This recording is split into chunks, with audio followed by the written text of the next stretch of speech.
Imagine, if you will, some beautiful closed curtains, just like full, soft, luxurious. Yeah, luscious. And you're saying, wow, those curtains are so beautiful. I just hope nothing ever pulls them apart. But then, oh no, the curtains, they're pulled to the side. No, come back, beautiful, perfect curtains. I can't be without. No, don't worry. The curtains weren't the point. The presentation involves them pulling apart and revealing what's behind them. And what's behind them is actually even more spectacular than the curtains themselves. So we hope that does soothe any concerns people have about the disappearing curtains. And we'll just say the curtains are still there. They're just off screen. They haven't been destroyed.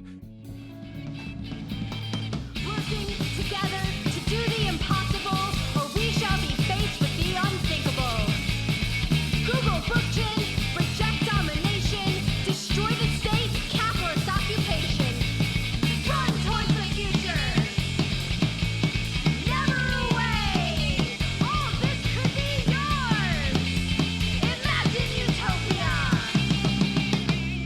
Welcome to the Seriously Wrong podcast, Social Ecology and the End of Capitalism, second part of our collaboration with the teachers at the Institute for Social Ecology. We are Sean and Aaron, the Wrong Boys. I'm Sean. I'm Aaron. And this is the second part of the series. So if you haven't heard the first one, there's stuff that's going to make less sense just listening to this by itself. So you're warned, you can listen to it by itself. It's still great. But if you listen to the first one first, I think you'll get something out of that. Yeah, they tell a story together. The first one talks about the current ecological catastrophe and the critique of hierarchy that social ecology makes related to that the ecological crisis is a social crisis. And this episode says, okay, what do we do about it? How do we make the world better? How do we take this critique and imagine the end of capitalism? But before we articulate the contours of a post-capitalist world and the path to getting there, rooted in a particular understanding of natural history... Oh, I know where you're going with this. The cold, hard realities of capitalism have to first invade the podcast. Yes, always the parasite. Capitalist relationships have even invaded what is in many ways a sacred space away from it, because we live under a system where basic need is not provisioned, but rather needs to be purchased with labor hours. The show is financed, including all of the equipment and labor therein, through the generous donations through Patreon. And we'd be negligent in our duties to produce further content to not mention that. So thank you to everyone who is a donor. And I also want to thank people who are donors to the Institute for Social Ecology. They're also an organization that is financed from memberships, people participating in their Patreon, and so on. It allows them to do their educational work. Our Patreon allows us to do our educational work. And after capitalism is abolished, we will go back and remove all of these Patreon asks from the entire archive. That is our guarantee. With that out of the way, sit back, relax. We're joined again by our team of social ecological educators. Kaya Heller. Blair Taylor. Eleanor Finley. Dan Choderkoff. Many voices speaking on a single topic, being more than the sum of their parts.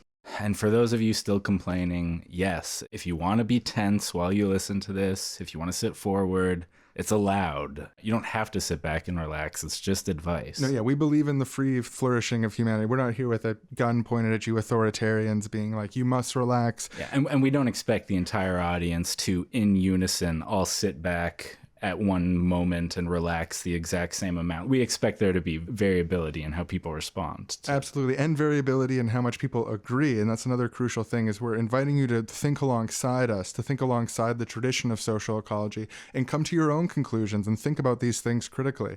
This isn't a complete finished idea on how to fix the world in every way. It's a framework with rich, flourishing critiques and counter critiques within it. And we've done as best we can is to capture the spirit of it and the direction of it as an impetus for others to join us in the process of figuring out what the horizons of our horizons might look like. Hello everyone, and we are the Bumper Sticker Brothers, and we have taken out this ad on Seriously Wrong not to sell our bumper sticker making services like usual. Following our catastrophic failure to deliver a social ecology bumper sticker in the time frame that we had agreed to, we've retired from the bumper sticker making business. We've distributed the power of the Bumper Sticker Brothers institution to the workers and the community through direct democracy. And you know what really made me say it shouldn't just be us doing this is that we put out a call to see what other people could come up with for social ecology in just 25 words, and it turns out the masses are better at this than two hierarchical brothers deciding on bumper sticker designs for everyone. It turns out that when you crowdsource it, when you ask the people, you get a lot of great results. We are all bumper sticker siblings now. And a study of natural history shows that we are literally all first, second, third, 356, you name it, cousins. You know, we're all bumper sticker cousins, or bumper sticker siblings, as we prefer to say. Some of these bumper stickers the facility has been producing since we democratized it are incredible. For example, humanity's a part of nature. Social evolution extends from natural evolution. Hierarchy in society causes ecological destruction, and only direct democracy can reharmonize us with nature. This is one of my favorites. A form of revolutionary ecology aiming to understand the role of human society in creating a fertile, harmonious, and resilient planet for all living beings. Now that's something if I saw on the back of someone's car, I'd be like, hell yeah. How about this one? Social ecology. Ideas for sustainable, just concepts of property and our relationships to the environment and each other. Now that's a sticker that I would slap right on my bumper. A conclusion that ecological and social crises are intertwined and can be solved within a creative, democratic framework to create an equitable and sustainable society. A utopian alternative to existing capitalist hierarchies, defined by democratic parallel power structures that can provide for people's material needs in synthesis with the environment. Understanding our relationship with nature is mirrored in our relationships with each other, and addressing both democratically can bring us closer to a just ecological society. This is a beautiful bumper sticker too, and it's not one I would have thought of. In social ecology, you could elect a dog a mayor. Now, it doesn't tell you everything about social ecology, but it tells you the important parts. It's a great intuition pump, that one. So there you have it. That's what the people have been coming up with. And I just want to say, I know some people are really sad about this. They've loved the bumper stickers that we've made. And I just want to say that we aren't giving up making bumper stickers ourselves. We've just distributed the power so that others can as well. And some people have written to us and said, Bumper Sticker Brothers, I'm so worried about your last name. What are you going to change your last name to? Don't worry, we're keeping the last name Bumper Sticker. It's going to become like Potter, Mason, Weaver. You know, there's tons of names that used to be professions, and then over time, it just becomes a name, you know? Like, not everyone who has the last name Taylor is literally a tailor. We do happen to make bumper stickers, but it's not our business. So if you want to be a bumper sticker sibling, hop on Twitter, #Social Ecology in 25 words. How would you summarize social ecology as short as possible? Can you do it in 10, 5? Why not flex on us? Ooh, I can do it in 2 words. Social ecology. It actually is a really good intuition pump for a lot of the things that it covers. So anyways, back to the show. End of our paid advertisement. We paid to have this on the show to keep everyone up to date.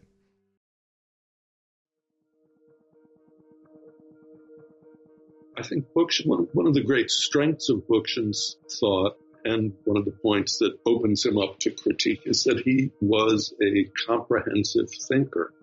And he really thought this whole project through from a very profound philosophical position.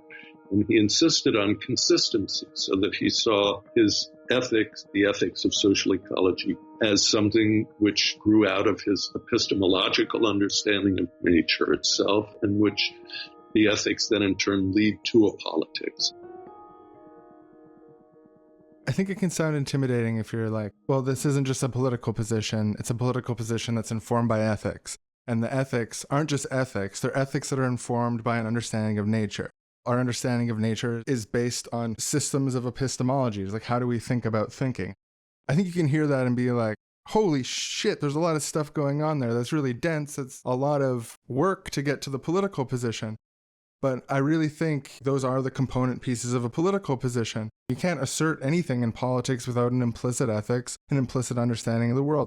Yeah, I think you're right. It's already baked into discussions about politics or even like sort of politically adjacent statements people make. Like I think about someone who passes a homeless person on the street and says, "Get a job, you bum." In one sense, that's just this person expressing annoyance / advice in a confrontational, rude way. We don't co-sign that statement. No. I find it from the epistemology up problematic, and we can get into this. Yeah, it implies a political position about how to solve the homelessness problem, that it's individual responsibility. And it implies an understanding about how the world works and how humans are and how we should relate to each other. So Bookchin just wanted to be really thorough and cover all of it in his big lifelong career and be like, I'm starting at the basics and going all the way up. He just really wanted to cover every angle. He saw the project as creating a coherent whole. Right. So like someone telling a homeless person to get a job, they might have an ideology that we rightly dedicate a lot of energy to describing why that doesn't make sense. But the flip side of that has to be describing what does make sense and what we want to build, how we should understand nature. Generally, like within politics, you need to have those oppositional elements and also the reconstructive elements. It's not enough for us to say, okay, guy who is being insulting to a homeless person, your conception of nature is barbaric, not connected to the best evidence, and actually just a justification to exercise arbitrary power within an unjust society where you feel alienated and you're probably traumatized from a lifetime of bizarre interventions. That's not enough. We have to also say, here's our conception of nature. Social ecology looks to the natural world for principles that we can use to construct an ecological society. Nature has some particular dynamics that we need to understand and that we need, if our goal is to create an ecological society, if we want to reharmonize first nature and second nature, we need to project as an ethical framework that we can use to guide our actions. People wonder, does Bookchin commit the naturalistic fallacy where you say something's true because natural things are good, or it's good because it's natural and it's natural because it's good? And that's really not what Bookchin's philosophy, which is called dialectical naturalism, is doing. He didn't believe this was ethical. He believes humans create ethics as a social product, but that humans could decide to create societies that are based on developmental tendencies that we see in natural evolution. When we look at the sort of crude Darwinian, and particularly the social Darwinist model of evolution, the emphasis is, of course, on the law of fang and claw, battle for survival, each against the other. But that's really crude, and certainly competition does play a role within the evolutionary process. But when we examine it more closely, we see that there are other factors, and this is something Peter Kropotkin and others wrote about. Mutual aid plays a tremendous role, and that includes non-hierarchical relationships, mutualism, recognizing the interdependence of individuals within a species and interdependence of species. The most stable ecosystems are also the most diverse ecosystems. So we have a principle called unity and diversity. Diversity is the cornerstone of the natural world. Through increasing degrees of diversity, you see greater stability, and if you want to get Darwinistic about it, increasing probability that that ecosystem or that kind of organism is going to survive. He saw that spontaneity played an important role in natural evolution. Change occurs in nature often in seemingly spontaneous ways as various species begin to adapt to changes in the environment. We also see that nature is homeostatic. Nature manages to maintain a certain degree of stability, but it's a stability which is dynamic. It's a dynamic balance. Things are always changing. Things are always evolving. Things are always growing, dying, decomposing. And all of that ultimately creates an ecosystem. So the fundamental idea within a social ecological conception of nature is the realization of the simple fact, all species are part of ecosystems. No species is hierarchically above the others. Species aren't ranked. Humans aren't better or worse than nature, and plants aren't better or worse than animals. It's not a coherent framework to look at nature. Yeah, it's really the projection of that kind of better or worseness onto what we actually do observe, which is differences in nature. A small mammal might eat a beetle, but there's things that beetles are better at than small mammals. Great example of this. I was just reading about the extinction of the dinosaurs. There's the Tyrannosaurus Rex, this enormous creature, this teeth, its jaw is so strong, according to the CGI imaging they've done, it can bite through cars. And when the extinction event happened, an enormous asteroid hit that just killed them all. It rained hot fire from the sky that scalded them and broke their legs. So the king of the ecosystem completely taken out, and who survives at the same time? birds. Somehow birds, actually literally closely related to the T-Rex, survive that. T-Rex doesn't. What kind of hierarchy was that? Right, it's not. It's just different. They were just both playing different roles within an ecosystem. And then the ecosystem radically changed, and there was no more spot for the T-Rexes anymore. But the birds managed to find a new spot. They managed to change with the ecosystem, and the T-Rexes couldn't. But that's what nature actually looks like, is there's these periods of stability or homeostasis that are upset by spontaneous changes that will then send things off into finding a new homeostatic balance. But one of the key features of these homeostatic balances that nature reaches is different organisms playing different roles in a system together in a mutualistic community where their differences work together to make something bigger as a whole that works for all of them. The diverse parts work together as a whole. That's what nature looks like. We have to understand ecosystems, whatever they're doing, they function as wholes. The individual animals aren't individual liberal agents within their communities. They're not libertarian individual birds trying to maximize their personal nests. But nor are species libertarian individuals fighting against each other either. They've got a more complex and inherently directly and indirectly symbiotic relationship. We're not saying, oh, we should do whatever's in nature. Hyenas eat their young, so we should eat our young as well. That's obviously foolish. But what we can do is look at nature as a massively differentiated space of a developmental trajectory of certain tendencies, and then from within those tendencies say, which are the tendencies that we'd want to actualize in our society? Yeah, we live in this world that in some sense is like chaotic, and there's these random events and shit happens and asteroids hit. But then in order to survive, the thing that works is finding these dynamic balances in nature, these complex mutualistic systems of diverse groups of beings relating to one another in mutualistic ways. Yes, there's other things in nature other than that. There's horror, there's destruction, there's ecosystem collapse. Certain parts of ecosystems that invade other ones and then upset balances, and there's a lot of pain and suffering and death in times like that. But when you look at what works, when there's not these kind of big upsets going on, when there's things that are working, like those are the times you want to look at. And if we think of it as a developmental trajectory with all of these cascading branches, all these species that are cousins to each other, or distant cousins, recent cousins, with all these tiny fluctuations, ecosystems grow and change over time, increasing and decreasing in complexity and self-consciousness in different parts.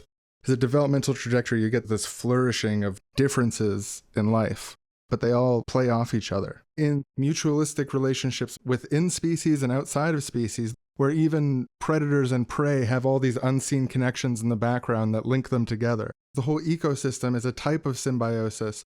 And if you see nature this way, it really is the most beautiful thing you can imagine in the entire world.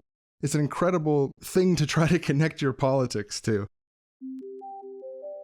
Social ecology looks to understand the trajectory of life by looking at the natural world, not as a static picture frame, a two-dimensional entity, but rather looking at natural history, the changes that we see in natural evolution over enormous amounts of time.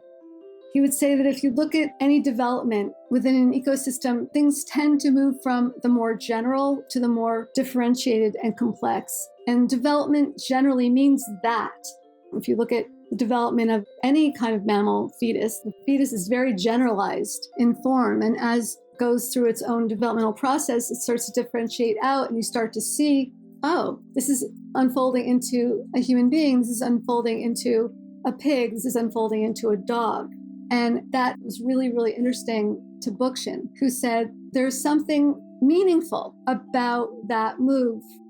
As life advances, as life evolves, we see more and more permutations of a given kind of organism. And within given ecological system, with time, you see, in general, a trend towards increasing diversity.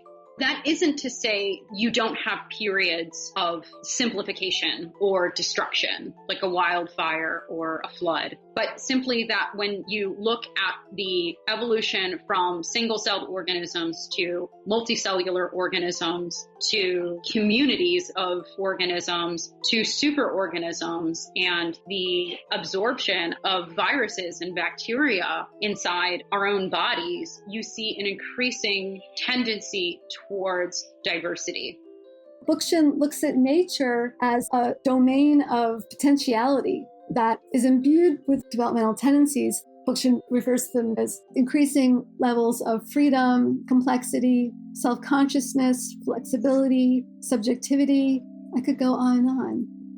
A movement towards ever greater complexity, diversity, and freedom in a certain sense in the process of natural evolution itself. To social ecologists, natural history is the history of the development of diversity, complexity, and freedom. It's a history of the development of symbiosis, mutualism, and self-consciousness. Within that, there's a subcategory of wild nature, the totality of nature, which we call social nature or second nature.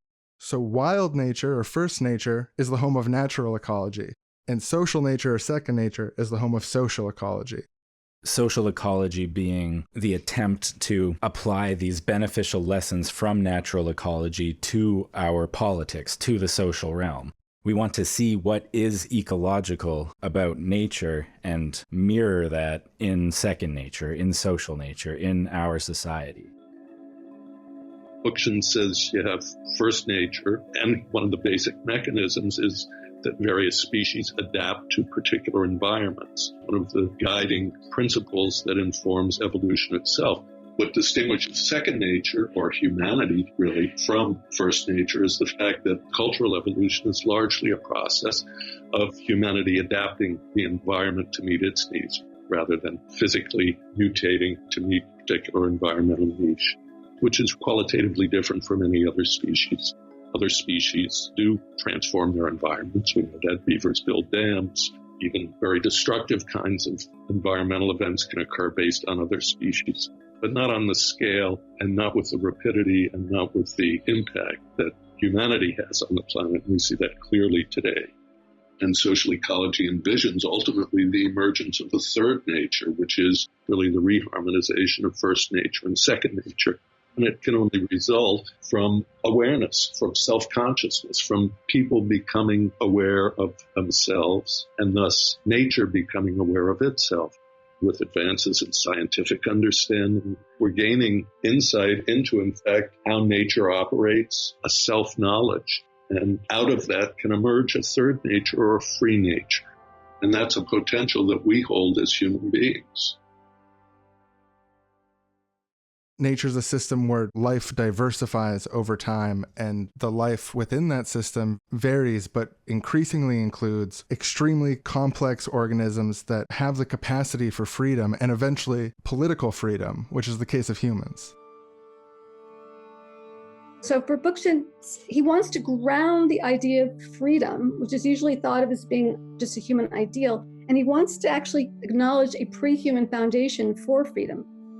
For Bookchin, natural history or natural evolution, he really preferred the term natural history, is that unfolding of organic life, moving from the first single cell organism to invertebrates, to mammals, to what people call higher mammals, organisms that have very nascent amounts of subjectivity, to organisms who have increasing amounts of subjectivity and will. In a very basic sense, freedom is the ability to make choices. It's the ability to consciously understand the implications of your actions and to make decisions on that basis. We see it most highly developed, I would suggest, in humanity, in our species. But I think it's a difference in degree rather than a difference in kind. I think what we've seen as consciousness has developed from single-celled organisms, and certainly we can't be aware of what their consciousness is, but given the limited neurological structures that we can observe, They actually are, in a certain sense, programmed to carry out certain biological functions. But as cellular structures become more complex and more complex organisms develop, those neurological networks develop and consciousness begins to emerge and to evolve. It's really an ongoing process. Take an ant, for example, put it on a piece of paper. You can't necessarily map out the way the ant is going to move the way you might be able to map out a physics equation, precisely because it's not a machine. It's not an algorithm. It has nascent subjectivity. It participates to some degree in its own life and responds in its own way, spontaneously sometimes, in ways that are flexible, in ways that are creative. It has nascent self-directivity. It has nascent consciousness and freedom. For social ecology, freedom is really an ever-expanding realm. It's the ability to take control of our future, to make conscious decisions about the direction that we want to go. Humans are self-conscious creatures. We are nature rendered self-conscious. Human beings are endowed with what Bookchin would call the power to create and the power to destroy, that we're both very creative animals and very perilous ones because we have the capacity to do what's happening right now on the planet, which is to tear it down. So you have the idea that our capacity for freedom is part of this development within first nature of increasing complexity, subjectivity, freedom. And you have human beings as the furthest expression of this trajectory of life. Our capacity for freedom comes from that greater trajectory. In the human social realm, just like in the natural realm, you have these bursts and flourishes of political freedom, which is like flexibility and subjectivity and diversity, etc., in the political realm. And so it's like those are kind of the same thing. Like first nature and second nature are all part of nature. They're all part of one full wholeness. Bookchin, in The Ecology of Freedom, phrases this project to try to describe the natural wholeness of developmental systems, of ecosystems. He says he's trying to make the concept of wholeness intelligible so we can glimpse a fresh image of freedom. What he means by this is that by seeing the reality that social nature, second nature, arose out of the developmental trajectory inherent to first nature, increasing complexity, diversity, and freedom, we are a product of the forces of nature. And then within social nature, each of us erupts in a very similar way, that we're the product of our community. We're the product of the social relationships that we arrive in. And human beings, as these complex, very intelligent apes, we're faced with the choices of ethics and science and technology. Part of what being self-conscious beings means is that we have the power to make choices and to deliberate about ethical questions and to use our ability to be more flexible than an ant or a dog, to apply these ecological lessons to the social realm using ethics to consciously create more freedom as a trajectory politically.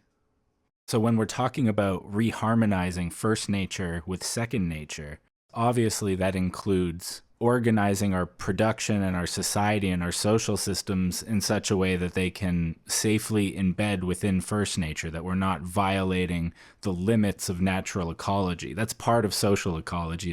But social ecology is more than that. It's the application of those same ecological principles to our political world, like principles of mutualism, of non-hierarchical interactions, of allowing for spontaneity and flexibility within society while having, a homeostatic dynamic balance, having increasing amounts of diversity in society and finding unity through that diversity, creating a society where, like an ecology, we're all interacting with each other as this symbiotic whole, where all the parts rely on one another and together they create the space that's necessary for more freedom to grow and to develop.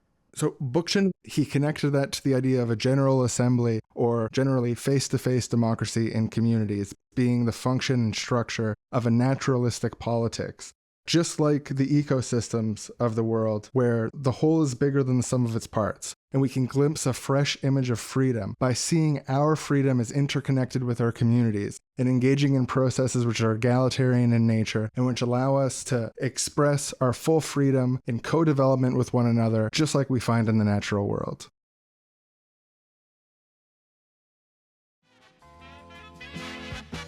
Selfhood and void. Selfhood.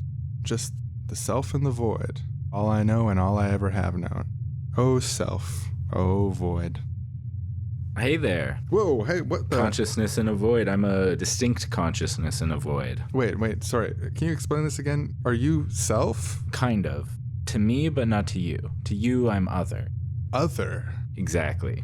A traveling sales other. So if there's anything you wanted to purchase, we could make a deal. All right, sales other. What are you hawking and selling here today? Well, one of my most popular items is this right here. This is a nature. It's called nature. A lot of selves and voids want to experience, rather than just a pure blank infinity that is all the same, like a void. Yeah. They want to experience something that's more like a nature, which has kind of infinite variability. And like here, if you just peer into it, you can see there's all these plants and other creatures as well. Oh, wow. That's what's meant by nature, the trees. The trees and the little, I don't have terms for that in particular, but it's quite an odd walking, moving ocean. Tree. Oh, I see. Oh, you meant that. That's a turtle on the side of the ocean. Yeah, they all have names. Oh, okay. You'll get it. Sorry, I've just been a selfhood and a void. This is all news to me. Well, this seems quite neat. Yeah, and what you're seeing here is only part of it. Only part of it? That's incredible. This is kind of the fine print, and I'm a traveling sales other who doesn't like to pull one over on people, so I always let people know the fine print. Oh, well, thank you so much. So this nature, it's not just an object. This isn't going to stay the same. When you're buying this, you're buying a whole trajectory. Wait, so I can't count on this tree and those trees and that little walking ocean? The trees will die, the continents will move. It's never going to be the same as it is right now again. It's always changing. So nature is more of a verb than a noun. I was really more thinking of buying a noun today. And there's a lot of different ways it can change, but generally you're going to see increasing complexity and flexibility. We like to call it the fullness that gets more full. Yeah, I mean, those are some interesting features. But can I just only have part of nature, just like part of it? No, see, well, the turtle, it has to breathe air and drink water, so it needs the air and the water. But in order for the air to have the right balance of stuff in it, you need all the plants. In order for the plants to grow, it's a whole thing. You kind of need, it's all or nothing. We can't evolve a turtle here in the void? No, if you bring the turtle into the void, it will suffocate and die. Oh. And a lot of people don't like, if you want the ever-increasing fullness and stuff, that's kind of what they naturally do, but there are limits to kind of what you can do to it. If you pump this nature all full of certain chemicals, then all the other things die. There's just kind of these natural gives and takes and balances, and in order for the increasing complexity and freedom to emerge, you kind of have to stick within those limits. So that's another thing people don't like sometimes. I don't know. Could you make me a version of this that sort of works on a hierarchical basis, like command and control, things above each other? Yeah, but also just broadly more like pyramidally shaped in its essence and its very nature from fundamental first principles? Ooh, yeah. Some of the other sales others, they do try to make natures like that, but in my experience, as trajectories, they kind of fall apart right away. It doesn't really work. I don't make natures like that. Every nature like that I've ever seen has disintegrated and exploded, which in a void can be kind of fun to look at, but there's untold suffering there. So hierarchical nature is maybe a good idea in theory, but doesn't work in practice, is what you're saying. Yeah. Well, I am sorry. I prefer my selfhood in the void to thinking about this sort of developmental trajectory thing. So if you could leave me to my void, I will just be, I assume, to be in the void. And to think. To think is to be. Well, yeah, absolutely. If that's the decision, I don't like to put pressure on people. I'm an honest sales other. I'll find another consciousness in a void who might be interested in a nature, and no harm, no foul. So thanks for hearing me out. Well, thank you. And thank you for taking the time today to explain these details to me and to warn me for the reasons why I might not want it, because I found that very honest. And some people just really do want it. They want to experience ever-increasing freedom. But some people don't care, and that's fair. Yeah, more of a self and a void, but have a good one. Bye. Oh, missed it again. Missed it. Another sail down the drain. You know, they keep telling me not to be so honest, but damn it, it's the right thing to do. I don't want to sell something to someone who doesn't want it. I'm going to keep doing it. It's going to work eventually. You got this. You got this. Okay. Okay, next consciousness.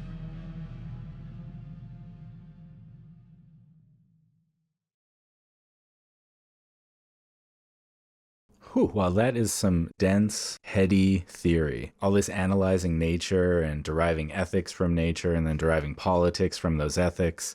It's great, but... It can be tiring sometimes. Yeah. You know what we say? You need philosophical and ethical inquiry to change the world, but to really get into it for a long time can be tiring on the brain. That's a classic phrase. Yeah, sometimes you just need to ground yourself. The philosophical ideas are like leaves and the flowers on the tree, reaching up to the sky, kind of way up in the clouds. But you also need the roots down in the ground, connected to the earth and to practical reality, you know? Materialism.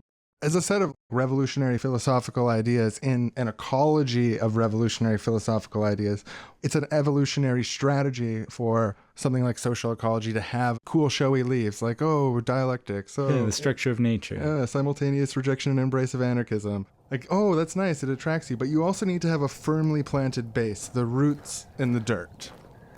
To get us into the dirt, to help us with the dirt, we thought, let's get a dirt expert. And is there a dirt expert that's also a social ecologist?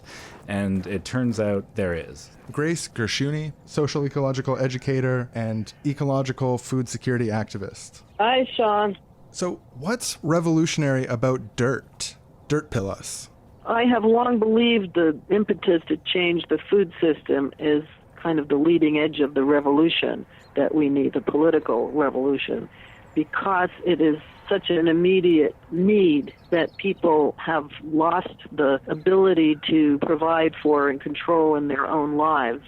Self-provisioning for the basic staples of life, healthful basic staples in life, is still a long way away for most places.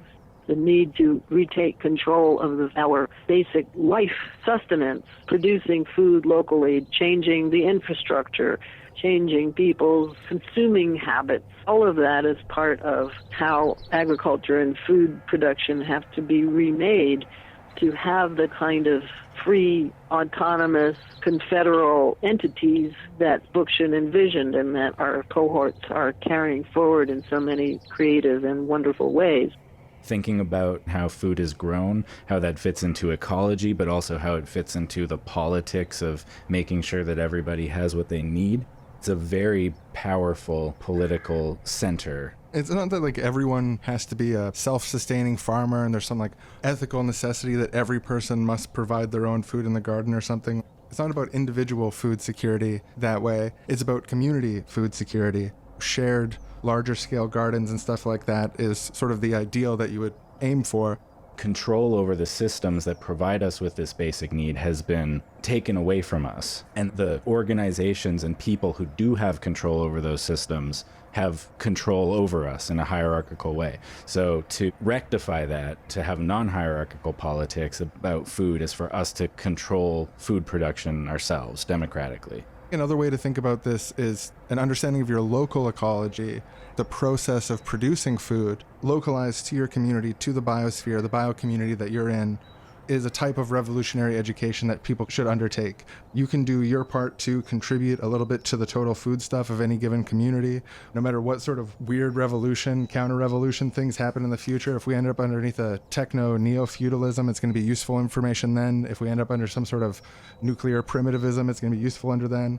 One of the things I was impressed about when I went on a sustainable agriculture tour of Cuba in the year 2000, what's being done there by promoting urban agriculture and the amount of food that's being produced within the city is quite remarkable. And that is entirely possible in most of the U.S. And in places where there are ecological limits that make it ridiculous to have a large city like in the desert, in those cases, the units of political and social organization need to be much smaller and much more ecologically bound with the systems that are adapted to their particular regions. I think, too, like participating in a garden, whether it's your own or in a community or just learning about how it works, I think is a type of experiential education about a lot of this stuff that we've been talking about, the strength of biological diversity and like having these different plants, growing them together. Nobody who grows a garden thinks that radishes are ethically superior to tomatoes, or even that little animals that come through your garden and eat your food are superior to your food because they're higher up on the food chain. I think interacting with the natural world in this basic way of growing food, you gain a lot of just intuitive understanding about how nature actually works, what makes it work, these principles that make nature thrive. You know, I grew up in the city, never had a garden. I had spent some time in Montreal and got involved with the food co-op movement, began to learn about nutrition, began to learn about how to prepare healthy food and what was healthy food, and realized the only way that I was ever going to be able to afford the healthy food was to grow it myself. So had the experience of an incredibly abundant and productive first garden. I was totally hooked. And so that led me down the agriculture rabbit hole. I began learning about soil health, which is something that Bookchin wrote quite a bit about and which won my undying admiration for his insight at an early stage. I wrote a book called The Soul of Soil that was actually part of my graduate program. My work study project was writing this manual for farmers in the Northeast about ecological soil management. So that has been central to everything I've done. Dirt's really at the heart of a lot of politics. Everything we eat is ultimately just restructured dirt, restructured through gardening. You know, the nutrients from the dirt are turned into carrots. Yeah, using the natural technology of seeds, we can turn dirt into carrots with water, a few other things. Sunlight. Yeah.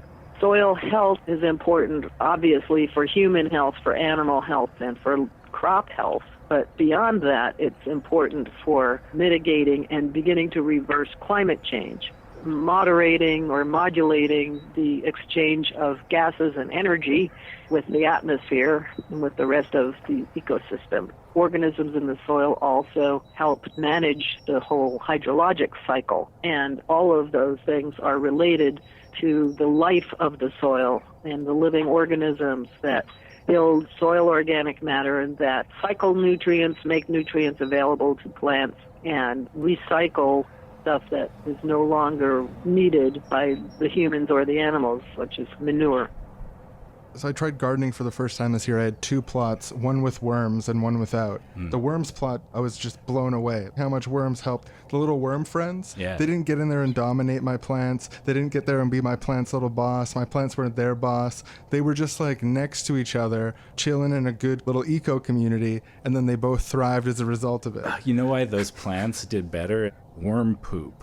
That's why worms are good for garden, because they eat stuff in the dirt and then poop it out. And then those plants sucked the poop up into them, and it became more delicious food for you. Yeah, and that's what social ecologists fundamentally recognize, that I think, you know, let's be honest, the Marxists in the academy, the anarchists in the streets, no one really recognizes. Pretty much every literal piece of food that exists ever is a late stage and early stage shit. It's almost like if you look at the actual natural world, waste equals food. And that if we want to make a society that works, we're going to have to incorporate that principle into our production. Our food production, all kind of our production. The outputs need to be useful inputs. We see that in nature. Yeah, we see that in diverse, stable eco-communities. What can help with soil management, improve soil health, and this is becoming more understood, is that we need to keep the soil covered, eliminate as much non-porous surface as possible so that water sinks into the soil instead of running off into the surface water. have living roots in the soil as long as possible, avoid bare soil, avoid tilling the soil as much as possible, and to have livestock on the soil as much as possible. Not necessarily domestic livestock for human consumption, but that is definitely an important tool that is needed to repair desertifying areas of the earth, which is most of the arable parts of the world are rapidly desertifying, losing their cover and losing their ability to absorb water and to work ecologically to produce food and fiber and trees and all of the good things that keep the earth healthy. But interesting little thing too, when you look at the garden, a lot of these things are cousins too, like we talk about the developmental trajectory of nature, it applies to the garden too. It actually was a co-development of symbiosis with humans, where wild cabbage was turned into Brussels sprouts, kale, broccoli. They were selected by us. Cabbage as we know it wouldn't exist without us. So we made the tools made us, the food made us, we made the food. We're part of this trajectory where mutuality and circularity, the waste equal food thing, are the fabric of it. And it's exemplified in the garden. Yeah, we went down into the dirt, and it turns out that the roots just grow right back up into the tree and the leaves again, because it's all connected. Oh, and look at this, the fruit. It is delicious. Oh, the fruit. The roots make the tree, make the fruit, which is delicious. The fruit of a free society, the fruit of direct, democratic, radical education. Knowing the eco-community that you're a part of, and knowing the community that you're a part of.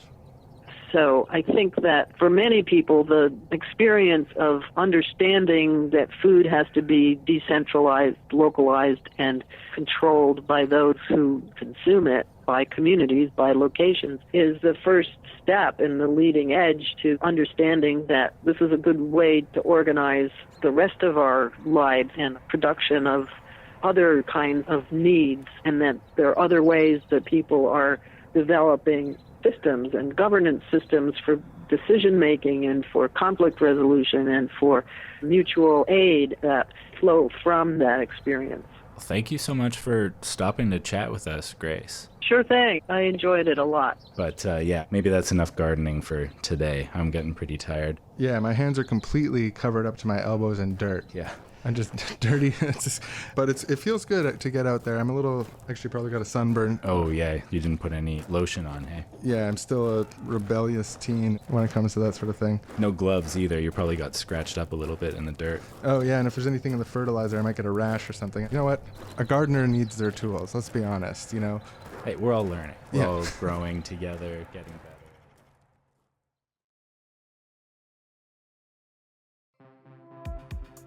Today's episode of Seriously Wrong is brought to you by Fullness Goggles.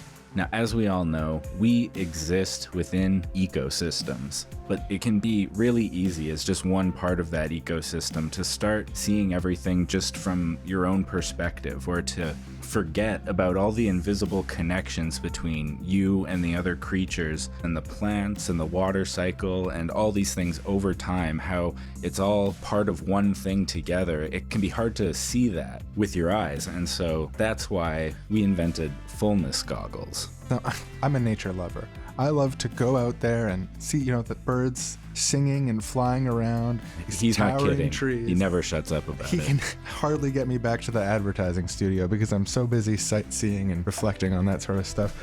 But with Fullness Goggles, these completely voluntary goggles can be used to see the wholeness, the fullness, even within something as simple and small as seeing the first robin of spring.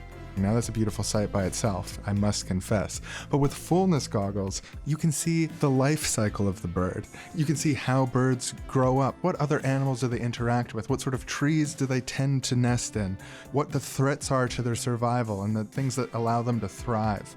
And you can see the developmental trajectory where you came from, even recognizing that, holy cow, this beautiful red robin is a descendant of literal dinosaurs. As a nature lover, it's a thrilling experience. Something I always notice when I'm walking around with my Fullness Goggles on is that little bits of plastic littered on the ground don't just look like, oh, that's a piece of trash to me. What I see is millions, billions, it's hard to count, honestly, bits of microplastic that plastic will break down into. And I see all the animals, the fish, the plankton. I see these bits of microplastic lodging themselves into the environment, into creatures, and harming them slowly over time. It's overwhelming. Every piece of plastic trash you see with a Fullness goggles on, it's kind of the most disgusting thing in the world. It's humbling to see the fullness of even just what a piece of plastic trash will mean going forward into the future of trajectory of nature.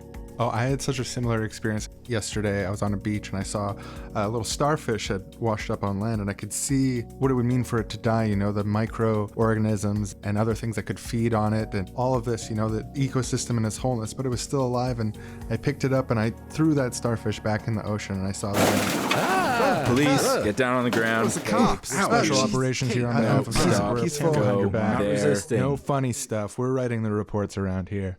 All right, then. This advertisement has been seized as contraband in an ongoing investigation with alleged promotion of illegal goggles I have here. Sorry, I'm just reading and learning here as we're doing this announcement. Our beautiful, well-clothed emperor now fully owns this commercial, and with it, he's instructed us to warn about the perils of breaking the law. It says here people who wear these goggles start to think of all of human society as part of nature. It says here they start to think of the ecological impacts of products before they purchase them. Oh, geez, yeah. And they also think of the variety of political tools available to them to affect the actual production of products in the first place, sort of political intervention. And yeah, no wonder this is banned. Actually, apparently the thing in particular that caused them to ban it is that when you look at the emperor, you see him nude first, but you also see him in relation to his subjects inherently, which is not the way the emperor prefers to be perceived. Look, the glory of the emperor relies on the suffering of the masses. This is how it works. But when you're wearing Fullness goggles, you can't even behold the glory without also being simultaneously conscious of the horror.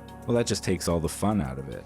The punishment for using these illegal goggles will be death sentence by starving dogs, or a group of starving dogs more specifically. Did we have that? Yes. Oh, yeah, the warning tape. So we've been told to use this advertising time to show what it's like to be eaten alive by starving dogs. So this is one of the Fullness 5. He is a dissident, and just a quick, here we go, I'll pop this in.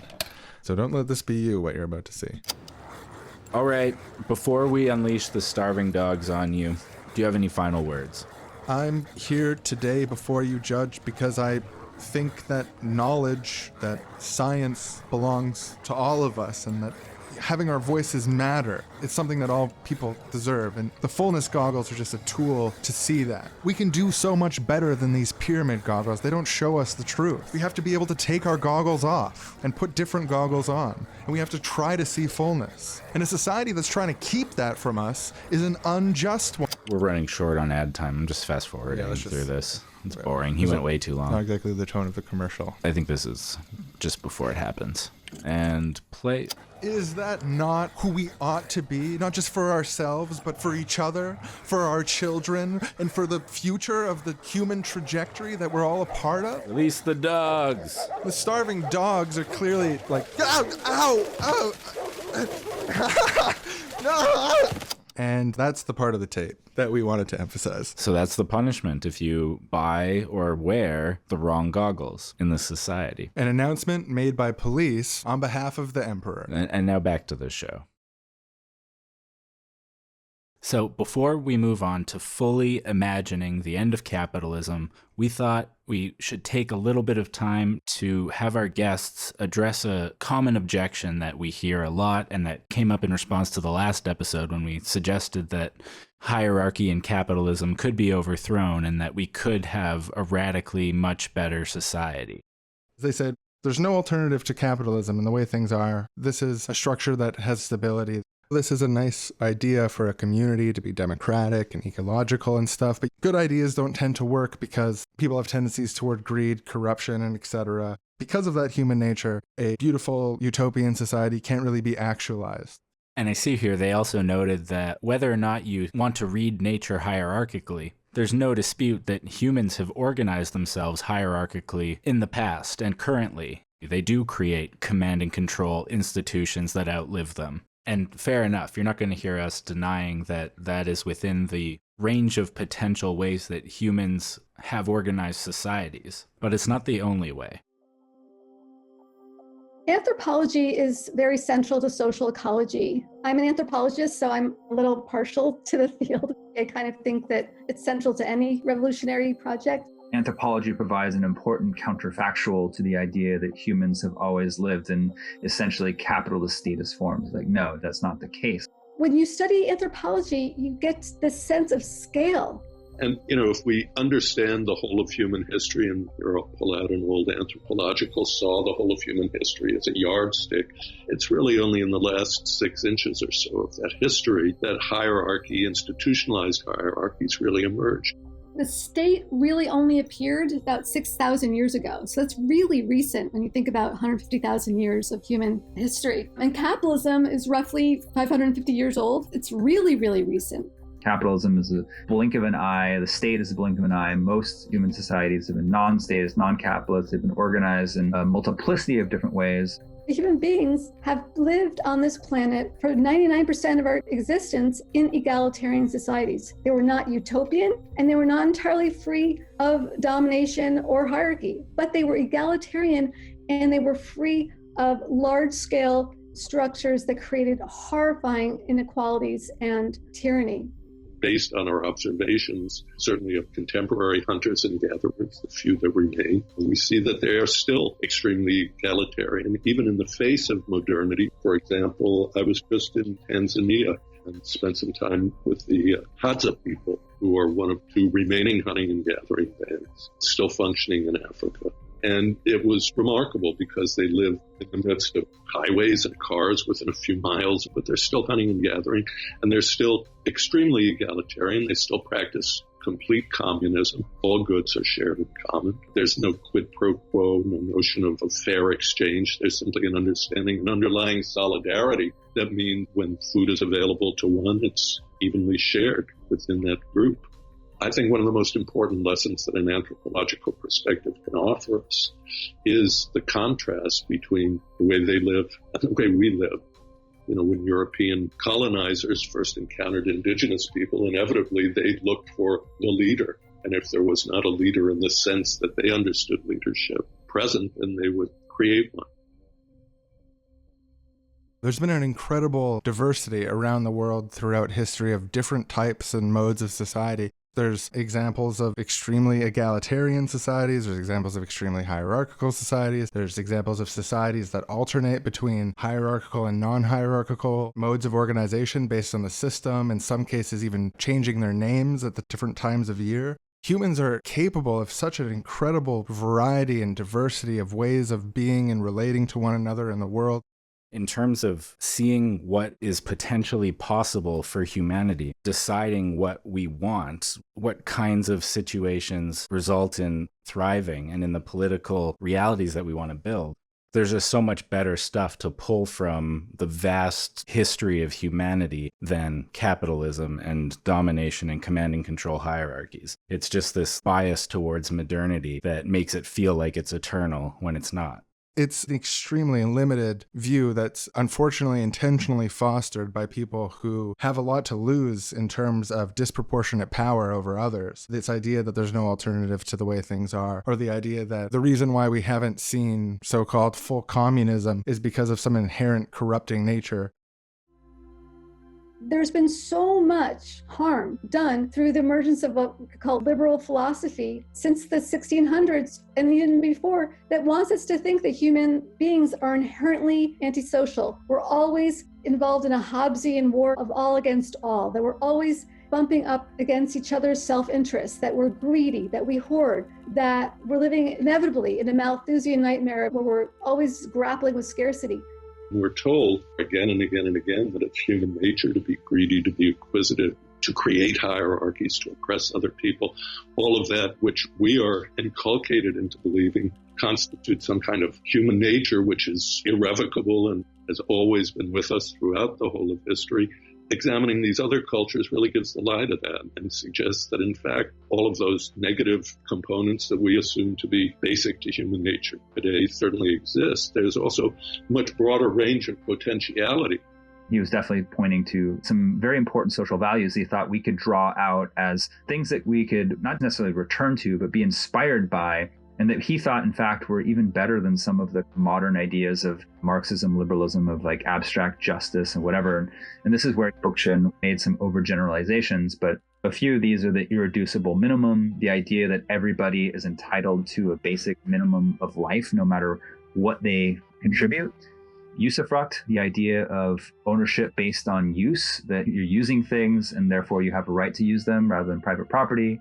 The idea of the inequality of unequals, that we are not all these abstract liberal subjects, that we're not all equal. Some people are old, some people are young, some people have more knowledge than others, and that's okay. We shouldn't deny that and flatten it out, but what we should do is create a society that is complementary. This idea of complementarity he pulls out of indigenous societies.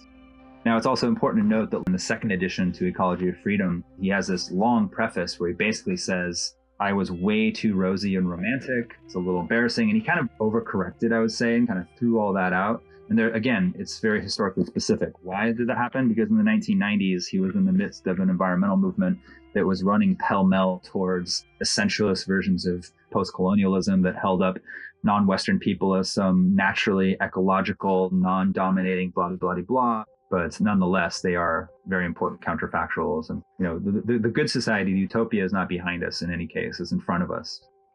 And anthropologists don't really even talk about human nature. We talk instead about the human potential. The human potential is extremely broad, and while it contains the potential for violence and aggression and greed, the motivating factors in our society, it also holds the potential for a kind of nurturance and caring and sharing, which is characteristic of these egalitarian societies. And we haven't lost that. In the process of cultural evolution, everything is retained. So social ecology doesn't suggest that we could go back or would want to go back to being hunters and gatherers, but it does suggest that the principles that animated their lives and the institutions that they created to ensure egalitarianism are still within our grasp.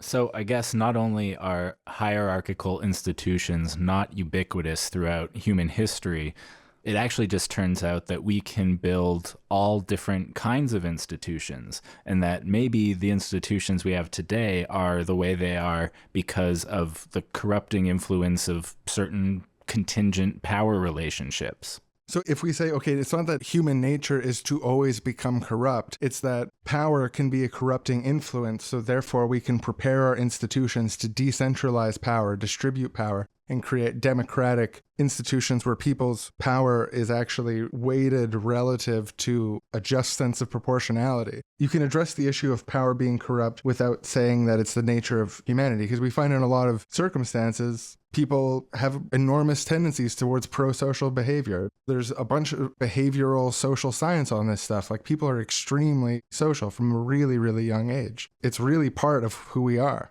Yeah, so it's not to deny any of the bad parts of who we are, but it's just to say that we are so much more than that, and we can organize our society in so many more ways than this. The fact that the world is this way instead of another way isn't proof that this is the only way that worlds can be.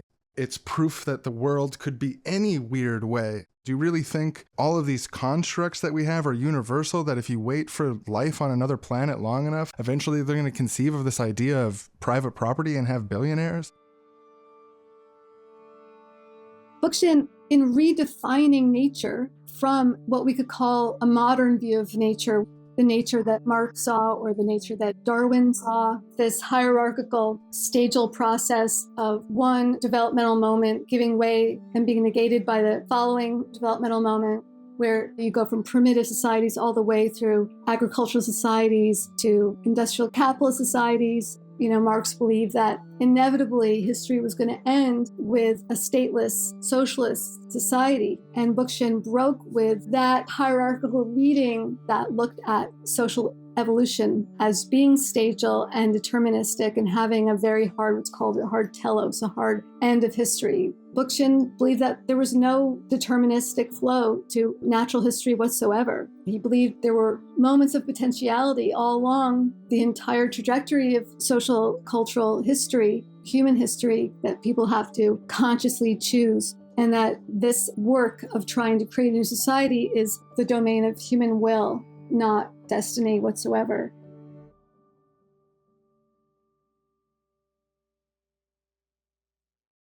It's important to, I think, center that open, exploratory, experimental feeling of contingency. Yeah, that the way it is the way it is because that's just how it happened to be. It depends on particular conditions. It depends on what we do. It depends on what people before us did. It's not that things necessarily go one way or another. They could be radically different from how they are and have been radically different in the past and could be again.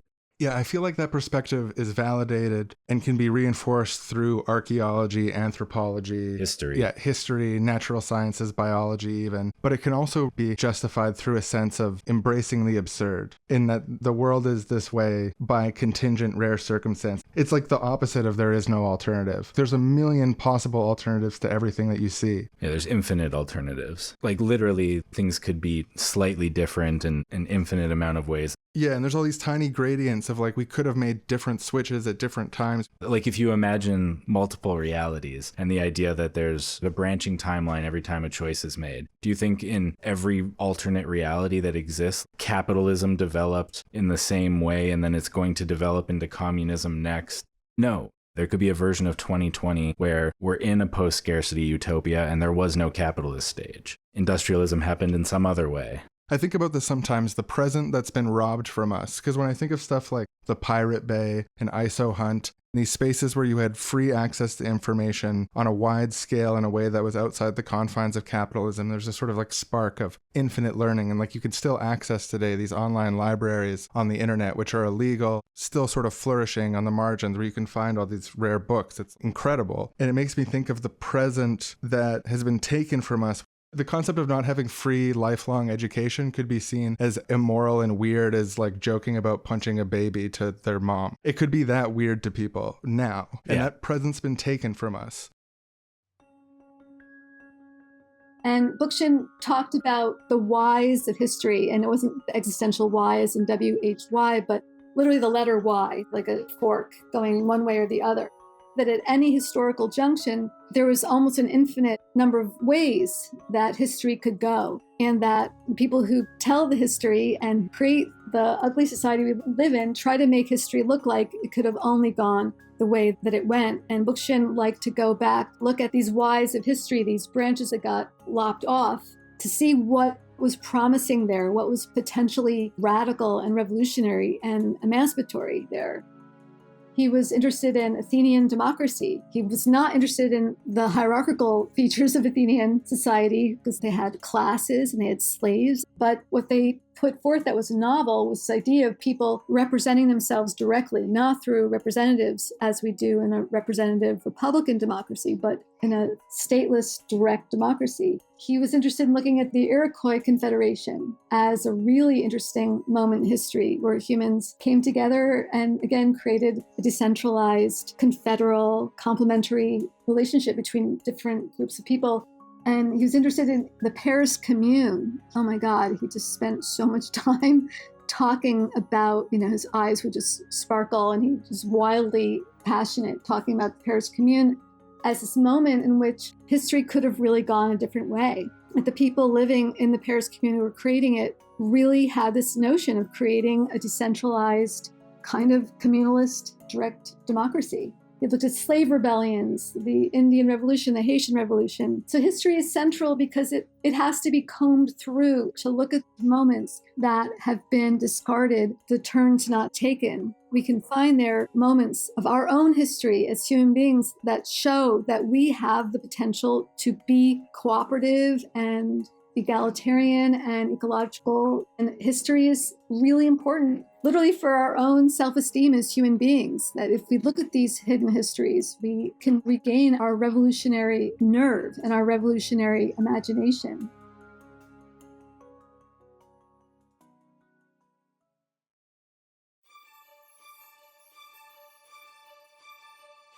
Welcome to Imagining the End of Capitalism.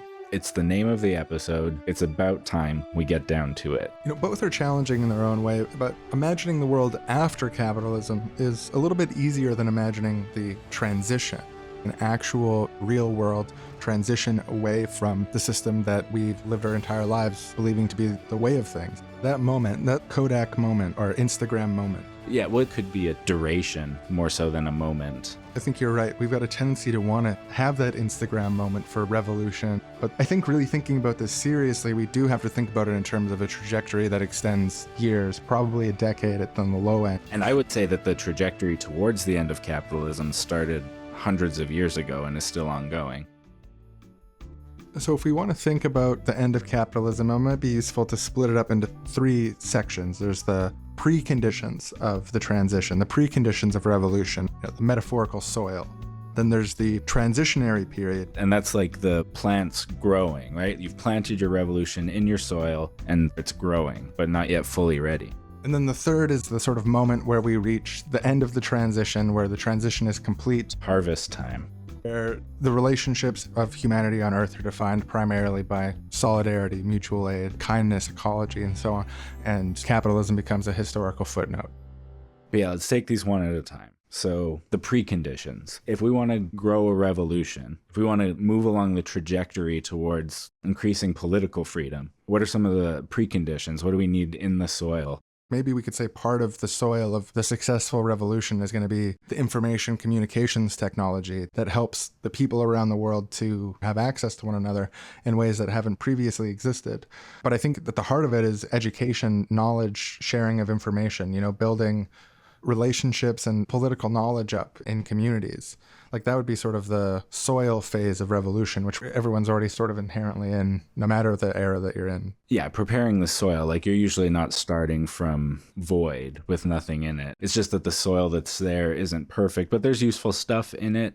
You just got to make a few adjustments, maybe add a bit more water, maybe understand humanity's place in the trajectory of nature, maybe understanding the interconnectedness of the social crisis and the ecological crisis. And recognizing like ideological weeds that are going to impair the growth of the garden. Now, I'm not just talking about any sort of, like dandelion has nutritious benefits. People eat dandelion, but there's destructive plants that can really damage a garden. And in the same way, in the realm of ideas, in the realm of the ideological soil we try to build together, fascism and racism, anti-Semitism comes to mind as the type of weed you don't want to grow in your revolutionary garden. Yeah, that kind of stuff will ruin the whole garden ecosystem. So there's a lot of ways that it could happen. We don't know the shape of the future, but when I think about the spread of Occupy Wall Street camps all around in 2011 or the Me Too movement, new common sense emerged through the change of information communications network, and also based heavily on learning to listen to each other in new ways. So there was like a political contagion across common sense of ideas that help us to better understand and listen to each other and see our place in the world. The time the soil is really metaphorically right here would be a time where there could be a organic and far-reaching spread of a new common sense, a common sense oriented in direct democracy, horizontality, and ecology. Something that can happen and should happen to have a successful transition away from capitalism. Which brings us to part 2, the growth period. Now, I like to always point out here that separating these two things, it's really fake in a way, because in reality, the types of movements that we need in order to have this revolution have already begun and have already been starting and stopping and succeeding and failing in various different ways already. This has been happening and continues to happen right now as we speak. Like you mentioned, Occupy Wall Street as one kind of movement as part of this trajectory. Right now, we're seeing all these Black Lives Matter protests around America on racial and economic justice issues, police brutality. The growth is happening as in other places we're preparing the soil. These things are happening together.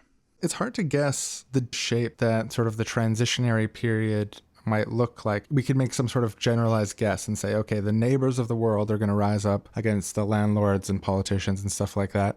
But then when you look at like detailed recounts of history, it's almost always the case that things happen in a great part due to these random historical circumstances that don't seem really relevant to the greater picture. A great example is World War I. Archduke Franz Ferdinand is assassinated and it somehow sparks off a global conflict, which wouldn't necessarily follow, like, it'd be like a weird prediction to make.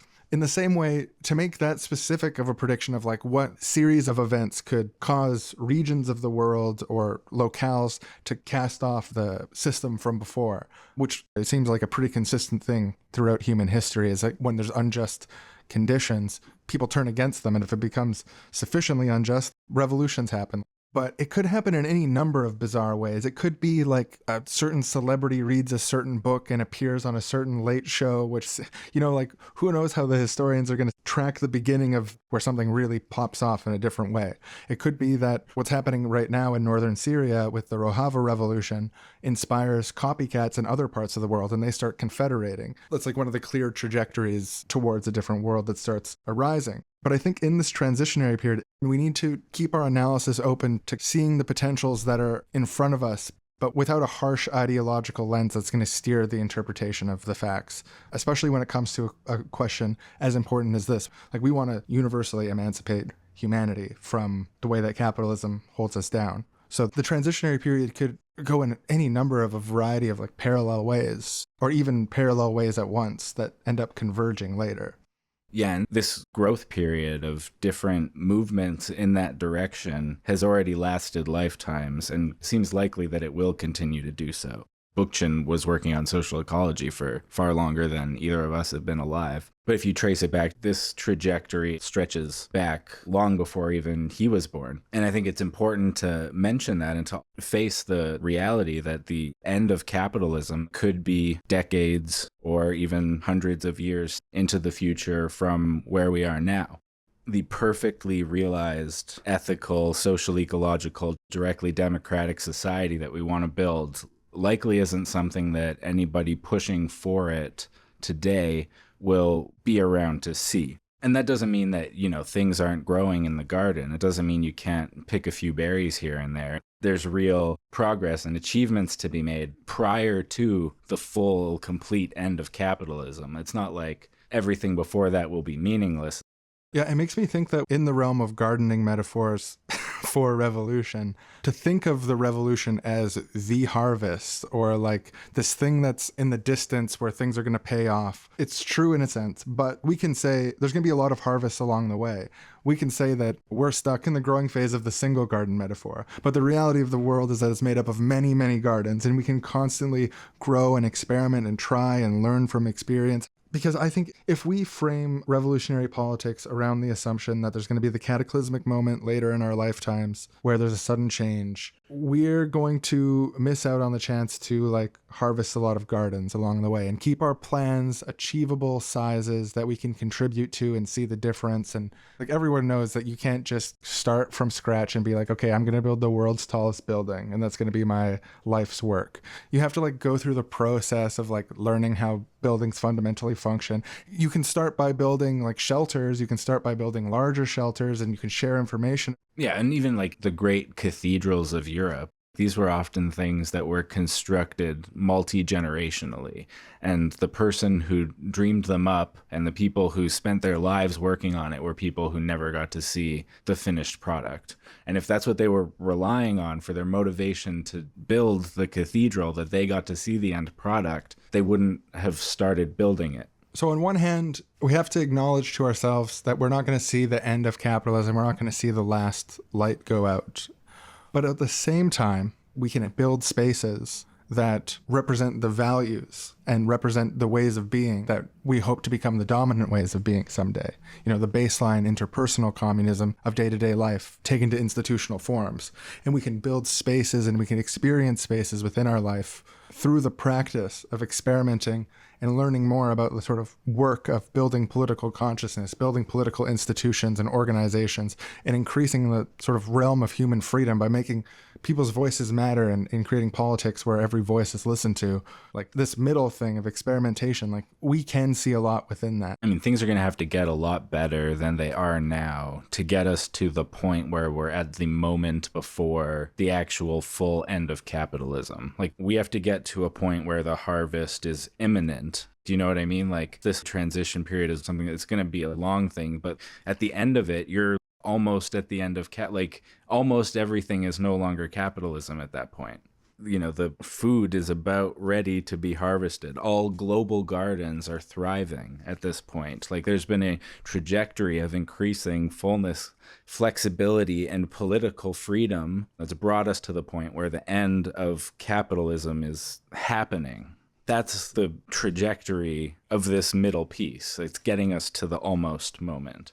Yeah, it's funny. You more often hear people say things are going to have to get a lot worse before there's a revolution. But you just said the opposite, and it seems way more true to me, which is things are going to have to get a lot better before we can end capitalism. And then, yeah, I guess actually part 3, imagining the end of capitalism itself, that moment. I mean, once you're there, and I feel like it'll just kind of be like, oh, finally, that's done.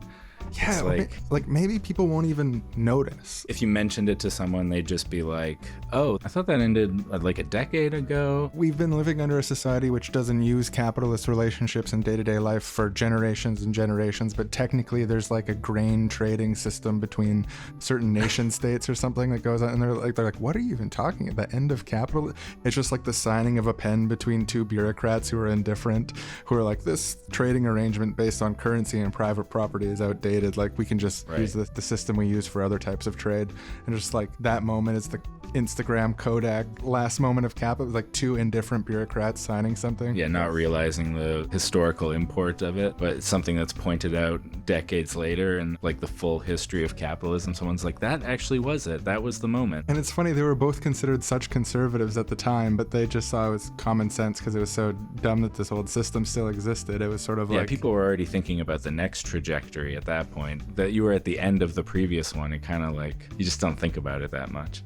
So I don't know, that's probably what the actual end of capitalism will be like. No, I think that is a lot closer than some other theories I've heard.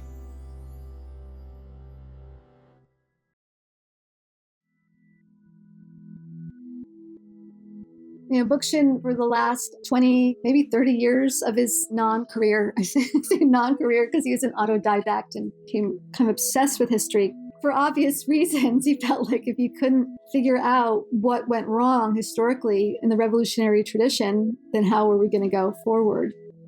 He was really concerned with navigating what I think he saw as equal and opposite tendencies in radical left history. He wanted to thread the needle between anarchism on the one side and Marxism on the other. Marxism's idea of a dictatorship of the proletariat. Marx assumed that once capitalist production relations were broken, the state would wither away. And he, in a way, was naive. He never articulated a full political program for a socialist society. This was a disastrous oversight because in practice, Marxism slowly became a project to take power from the state, but never transforming that power. They took the reins of the state and they became the state. They became a hierarchical institution. He wanted to get away from the idea that we can either just seize the apparatus of the existing state unproblematically, and that's whether you're a liberal or a Marxist, and the anarchists who, in many cases, rejected institutions like larger scale social institutions and focused on culture, focused on autonomy. Although classical anarchists had their own institutional vision, I think increasingly over time, there became an emphasis on the individual and a certain naivete about the existence of power as a social fact that exists regardless of whether or not we like it. It exists. It's out there in the world, but we have to find a way to institutionalize it that is democratic and non-hierarchical. Is his starting point for developing communalism. Is something he's trying to draw out the best of the Marxist and the anarchist traditions and the radical democratic tradition to really come up with something that's different, that tries to thread the needle between this pendulum of street protests and often non-institutionalized forms of mutual aid or resistance or what have you, and then on the other hand of the state. And we've seen this over and over again throughout the history of the left. The failures to either, if you're Weather Underground, create a revolution, or if you're the folks that went in the long march to the institutions to take over the Democratic Party. So you just see this back and forth, back and forth. We see it again now from Occupy to Bernie. So how can we keep both of these elements in mind at the same time? Another useful image here is the acorn. In natural development, the developmental trajectory of an organism is embedded in its smallest form. Given appropriate conditions, soil, water, sunlight, an acorn has the potential to become an oak tree because of how that acorn is structured. I always think of You know how Haya would put something, a bicycle is not going to become an oak tree. And we need to apply this thinking to our social movements. The Leninist movement, they wanted a top-down authoritarian movement to convert into something grassroots and worker-led. We need to really think through what is the seed that is going to have the potential to become the revolutionary counterpower to take on capitalism and the state. If we're planting bicycles, they're not going to grow into a forest. And I think this is the insight of social ecology's emphasis on direct democracy. Subordinated by Marxism to the party, rejected as either bourgeois democracy or tyranny of the majority by anarchists, some anarchists. These forms of popular self-management and direct democracy provide the institutional architecture that could allow for positive liberty, where we can make social decisions as a community as a whole in a liberatory manner. Murray Bookchin said, social ecology is an attempt to define the institutional contours of a new society. What he means is that social ecology not only studies the natural world or how human beings relate to nature, but also how human beings relate to each other and can create new procedures, mechanisms of power, new plans, new programs, bringing mutually reinforcing relationships into the political sphere. And of course, his philosophy of communalism is a nod to the Paris Commune of 1871, when popular assemblies, neighborhood assemblies, ran a city of 1 million people for a short period of time in a revolutionary situation. So he thought that this was really an overlooked form of freedom throughout history. Direct democracy is what Bookchin calls formalized freedom, or a form of freedom. He believed we have to create the forms of freedom. And direct democracy is a formal expression of our desire for freedom. So social ecology is really interested in this question of institutional forms and how power in society is non-hierarchically distributed through being institutionalized into directly democratic forms. Something that we see at all of those, whys of history that Haya was talking about earlier, and represents this already existing form through which non-hierarchical politics can be institutionalized. And if that's the kind of society we want to create, then that's the kind of seed we should be planting. That's what we should be doing in our movements. We should be building the forms of freedom that we want others to participate in.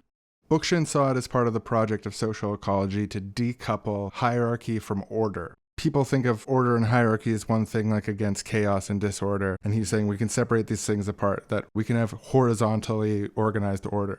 So forms of freedom are, in Bookchin's specific view, local assemblies. They're institutional collectives that are ordered, that give space for types of meaningful freedom that are rarely experienced under the current society.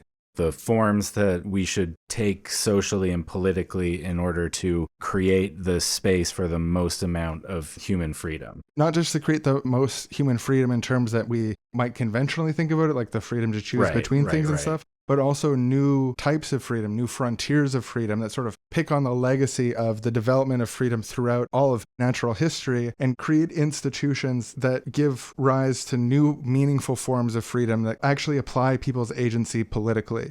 Yeah, the social ecological conception of freedom is pretty different than like the basic one you might hear in, say, America or something, which is very much based on negative liberty and I got mine and don't come on my property, and property is very tied to freedom, and it's let me fend for myself and that equals freedom, which is pretty different from a more expansive conception of freedom that realizes, hey, people who don't have enough food to eat are less free than people who do. People who are able to meaningfully participate and help shape their society are way more free than people who can't do that. Freedom comes not just from being left alone, but from the creation of positive social structures and institutions that enshrine and increase it. But I'm also proud to say we uphold the right to be left alone at the same time. It's included, yeah, it's not disincluded, it's just not the only part, right? Being left alone is great, but it's also really great to not be left alone when you need help. If being left alone is mandatory or like the norm in a way that is antisocial, that actually goes against at least 12,000, maybe 40,000, some would say as much as over 2 million years of history in terms of our developmental trajectory.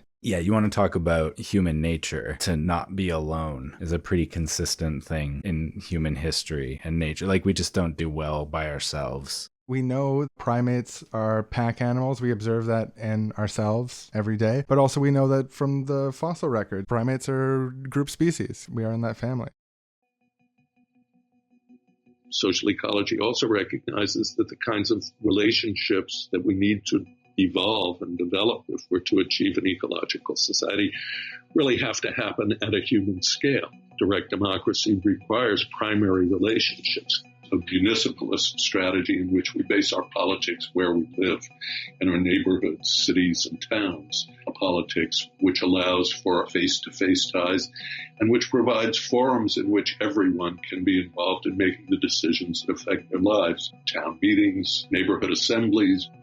In social ecology, we've identified the municipality as a kind of political entity that in fact predates the state and in many ways stands outside of the state. The image that comes to my mind is the state as a kind of parasite with its tentacles wrapped around the rest of society. In virtually every part of the world, you can see how municipalities have stood apart from the state and acted as sites of horizontal, liberatory political action. He was really interested in rediscovering a kind of libertarian, small L libertarian, decentralist urge. He saw cities as being an ideal arena for decentralizing power. And he was critical of those cities becoming these kind of urban megalopolises that didn't allow for this kind of more rich, organic community life, face-to-face democracy. So he called for breaking them up into neighborhood assemblies and kind of the same confederal principle that he wanted to apply elsewhere. He also draws out the usurpation of these democratic powers from localities to greater and greater higher levels of centralization in very problematic ways. Cities grew into often city-states, and the city-states grew into nations. Some of what I just described regarding the sort of parasitic entity that is the state bearing down on the rest of society. What we mean is that there is a very important distinction between statecraft and politics, between bureaucratized, centralized control of political life and the authentic grassroots expression of ordinary people seizing management of their own everyday lives. I think people want to control their own destinies, and that's partly why people hate politics, is because it's something that they think is just only done to them by professional politicians that has no relevance to their lives. They don't feel empowered. They don't participate in democratic assemblies that determine how their social world in common is going to look. In social ecology, along with other political traditions, we call those kinds of institutions where everyone who lives in a given area, town, neighborhood comes together as free and equal individuals to manage their shared lives. We call that sphere of human activity politics.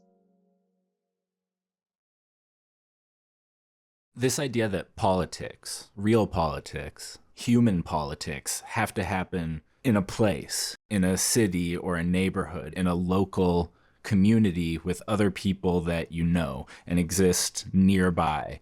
The existence of humankind has spanned hundreds of thousands of years, and the majority of that time we've existed in face-to-face relationships primarily. We have extremely complex communicative functions using our faces and bodies in person that stretches back even before the existence of Homo sapiens. We evolved alongside sociality, and face-to-face sociality and sociality in most contexts have been synonymous throughout our development. The face-to-face direct democratic assembly you can find all over history. There's early instances of democracy that we know about from the Middle East. There's egalitarian, face-to-face, horizontal decision-making in indigenous tribes from all over the world. There were town meetings during the American Revolution, during the Haitian Revolution, Russian Revolution. I mean, any time where people come together against hierarchical authorities and assert basic needs, they've used throughout history face-to-face democratic meetings. It shows up on pirate ships. We have this rich tradition, this historic revolutionary tradition, which we should be aware of and consciously draw on. There might be something to it worth trying to keep when we're describing what ought to be. But I think a lot of people in the world right now suffer from anxiety, social anxieties. So the idea that in order for a democracy to be good, like I have to go talk to people face to face all the time, like there's this social demand being placed on me. That's the vibe of my kind of initial hesitation around the idea. But I also think it has a lot to do with perceiving it as like an extra thing that you would have to do in this society with the same level of support and mental health care, et cetera, that you have in this world. For the objections, let me just put your mind at ease, totally, and allow your mind to completely relax so you feel zero anxiety about the premise of direct democracy. Thank you. The first of which is, I don't think you should be compelled to participate in direct democracy, but you should be free to participate in institutions where your voice is going to have an impact in the world, which you currently don't have.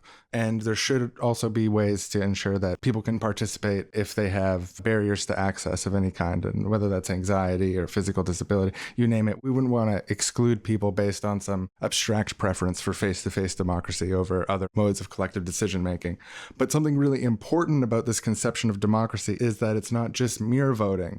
You know, if you open up your smartphone and you're making decisions by yourself, you're not participating in the group process of reasoning and ethics and coming to conclusions together and being part of the political process of coming to serious decisions, which is a dialogue-based process. You can't share ideas with a ballot box. You have to meet in person and have conversations and have institutions that can turn those conversations into action. When it comes to something like anxiety, there's a lot of things that are important and fun and thrilling and empowering that are scary the first time, and there should be institutions to help people through that. But if I'd never been to a grocery store before, I could be anxious about it. So yeah, I mean, it shouldn't be mandatory. There should be ways to help people get into it, but I think there is something really important about being able to deliberate. Personally, I'm less sold on the face-to-face element. I think that was overstated. I think we have new technological tools that let people deliberate in different ways, that make it more accessible for people with disabilities, for people who are shy and don't like to get up on a chair in the middle of a public agora, which is most people. The public sphere is a very masculinist place full of like chest-thumping orators, full of reason and passion, and that's very few people. So I think that element we can and should reframe. That said, the deliberative act is very important. I think Bookchin really focused on this for many reasons. One, this is where we really need to hear the other side. We need to hear other people's ideas, and that we're open to change. Just as society is open to change, our ideas, ourselves, our minds are open to change over the course of hearing different arguments. The need for diversity in ecological terms, I think, is very parallel to the need for diversity in social terms. Diversity of skills and diversity of perspectives on the world, the diversity of different kinds of intelligence and different ways of knowing and ways of learning are all important and valuable. Capitalism has robbed us of so many facets of what it means to be human. The ability to talk to people who we don't know or have a very different experience than us, who have a very different viewpoint than us, and who we need to cooperate with. We've been robbed of that skill and that realm of life. You mentioned paedia. I have no idea how to pronounce Greek. That term refers to the process of education that permeated the Mediterranean world for people to participate in direct democracy. Bookchin really believed that every revolution is an educational revolution, to really come together to educate ourselves so that we were educated on the topics, the issues we were addressing, but also educated as revolutionaries, to be able to become the people who create a good and revolutionary society. in our current political imagination in very authoritarian cultures, we think of direct democracy as chaos. We can't believe that ordinary people could simply come together and manage their everyday lives.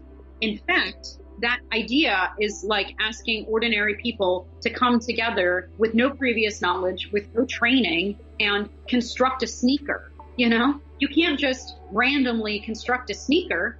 You have to have the tools and the skills and the materials to do so.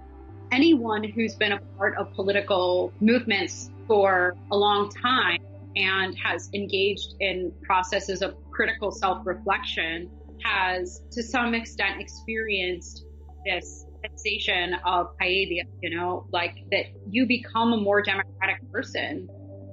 People need time to educate themselves, educate each other, go to what the ancient Greeks called the agora, talk and discuss, debate ideas, so that when they go into the citizens' assembly, they actually have some reflection on important ideas and have creative and dynamic, new and important ideas to share with each other. The same way that an ecosystem is more than the sum of its parts and all the different pieces form complementary parts of a whole that creates a type of stability, metaphorically, we can draw a comparison with that to the realm of political freedom, and that all these different people having different specialties and knowledge, playing off of one another, doing mutual political education work. It's more than the sum of its parts in a very literal sense. It creates a developmental trajectory towards better politics, better outcomes, and engages more and more people in the decisions that are required to exist in the universe. Oh, and the other important thing is that people should work less. Like, you should get paid time off work to participate in democracy. Did I already say that? Because I should say it like a bunch of times. This is a foundational, political, practical idea of social ecology. We didn't make it up. This is something that goes back to the beginning. Social ecology's political platform is, as soon as possible, reduce work hours to increase democratic time. I love the way that the focus is on creating an environment where people can become the type of democratic citizen that a good democratic society deserves. What you just described is such a perfect example of it. Giving people time off work to participate in democracy, acknowledging that there's this basic fundamental part of our lives, our ability to interact with others in our community, to make collective decisions together on behalf of the things that affect all of us. That's missing. That's something that isn't supported or allowed in the world as it currently exists. And like, that supported aspect of it is that this kind of collective decision making is something we need to do together, and something that we need to help each other through the process of learning how to do it, of becoming the kinds of people who are skilled at it. We're already the type of people who would be good at it if they tried. Human beings are collaborative, decision-making, reasoning, ethical. There's a real potentiality of igniting and engaging with respect horizontally, eye to eye, next to each other, across the human population for the purposes of collective decision-making, coming to greater ethical horizons together, working through the problems of society and history that we've inherited, the shared challenges of life. Can be tackled in groups through a culture that would develop over time in relation to the institutions, and the institutions would develop in relation to the culture, is an educational project where everyone's participation means a continued fortification of their political capacity. Aristotle believed that if you were just working in order to survive, you're kind of just an animal, which is kind of a not very nice thing to say. And I don't mean to sound hierarchical. I don't believe humans are necessarily better than animals at all. But Aristotle meant that humans have this ability to not just be self-conscious, but we have this ability to be political, to think about how we form society together, how we debate, how we discuss, how we make policy together. The other piece that comes to mind is the Marxist ideal of the rounded individual. I forget the exact language. What's it, fishing in the afternoon, reading philosophy in the evening. An essential part of the socialist project must be recovering ourselves as individuals with many, many facets to our lives. through new kinds of political struggle, we foment new kinds of political identities. And social ecology advocates for the reclamation of the concept of citizenship and argues that we should be creating a revolutionary identity around the concept of citizenship. The citizen, which we tend to think of in these kind of like liberal, reductive, exclusionary terms or ways, for good reason, because citizenship is denied to so many today. But he meant it far more in terms of just being a denizen of a city and having a stake and a say in how the place where you lived was run. So when we talk about the municipality as a site of revolution, what we really mean is the people who are inhabiting that municipality and inhabiting those institutions are creating a community that is revolutionary. What we're building when we build at the municipal level, it isn't a building. We're building a political community that is intimate and personalized and where we all arrive as equals and unique individuals. Becoming a citizen who's empowered to go into the citizens' assembly and speak. For Bookchin, when we do that, we become what Aristotle called a political animal, a zoon politikon, and we actualize our ability to become what he called free nature. As we govern ourselves rationally according to a set of principles in a way that's respectful to each other and to the rest of the natural world, through becoming ecologically oriented, directly democratic human beings, we fulfill our potential for creating a free nature. And so what social ecology is saying, through the development of human history, throughout the development of natural history, which includes human history, there's been an increasing amount of freedom and potentiality in the lives of consciousnesses. Consciousness in natural history is facing more and more complex decisions, i.e., a bigger realm of freedom over time. Human beings have more meaningful freedom than our ancestors did, if you go far enough back to, say, fish or whatever.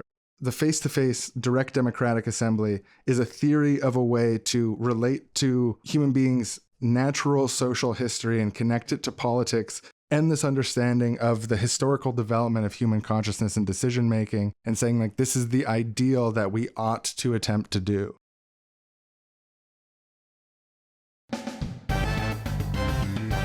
Welcome to Keyboard Warrior Radio Theater. Just got kicked out of a Facebook group by leftists who can't take a joke. These sad sacks want to control everybody's speech. The left used to be about helping common people. That's when it was good. But now it's just about telling people like me not to make jokes. I totally agree that free speech is under attack every day by governments and corporations. Can you really have neutral free speech in a society where corporations control millions, if not billions of dollars they can spend on advertising, public relations campaigns, and slap lawsuits to quiet their dissenters? That's not free speech at all. So I totally agree with you on that. But I did see the interaction that got you kicked out of that group, and I don't think it's right for you to use that word even as a joke. I don't think that's a real issue of free speech. I think free speech is more accurately understood to be about free expression, the expression of ideas underlying it, not the rote use of any individual word. And the people who are arguing for free speech in the way that you do, their entire argument is that by people talking about things, they're preventing others from speaking, and because it's wrong to prevent people from speaking, the people who are preventing people from speaking need to be prevented from speaking. The whole thing doesn't make any sense. And when I read a post like yours, I see the thoughts of someone who is expressing a lot of political naivety. And I wonder if you might do well to Google Murray Bookchin, or even just do some reading in the philosophy library or on Wikipedia, because you're kind of making a fool of yourself.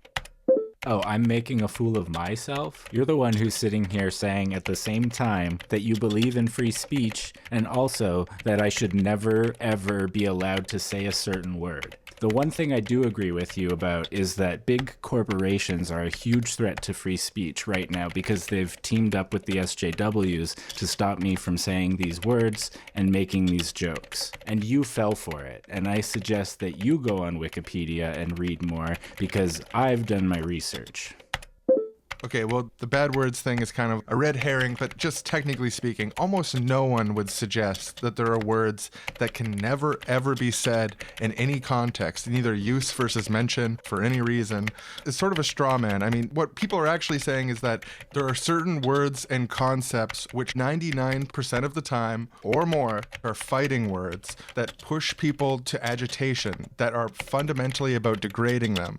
And to use them in 99.5% of contexts, as most people and most circumstances, is not an expression of what politically and ethically motivates us. It's a hierarchical provocation that's useless at best, damaging at worst. But then on the thing about like SJWs and corporations, the real threat to free speech isn't that there's going to be more movies with black main characters. The threat to free speech from corporations is their ownership of intellectual property, the monopolization of intellectual property over time, major corporations taking up more and more of the broadcasting communication space and having things that are approaching information monopolies, because not having access to information is having your free speech abridged, because you need access to information in order to formulate speech and expression. So if we value speech and expression, we have to value access to information, and we have to value being against the monopolization of access to information or the monopolization